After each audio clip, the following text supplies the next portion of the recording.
Bumil mau request mamulut goreng mas. Bayu, iki requesteran ning bojone ae malah ning aku piye to ki. Wis lah.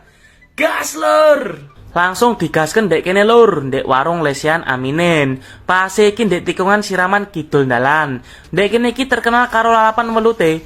Peh tak injeng ndek dapure mau, welute jan sik seger-segeri lho. Gawe sambel lalapan welute iki modele kaya sambel korek utawa sambel bawang. Nah, iki lho penampakane. Jal piye rasane? Mari kita santap.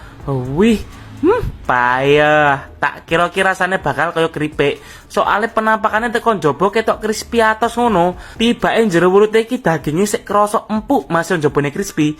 Peh, jos tenan. Kayak yo tak dudoi, rine ndek jero iki ra krasa blas lho. Biasane mbiyen tau goreng dhewe rine welute sik grenjel-grenjel krasa ngono. Nah, lek iki ora, mbuh wis dilaki dhisik apa piye rine. Tapi sing jelas iki enak. Sambel koreke juga cocok karo cita rasa welute. Mantep wis. Auto telap-telap.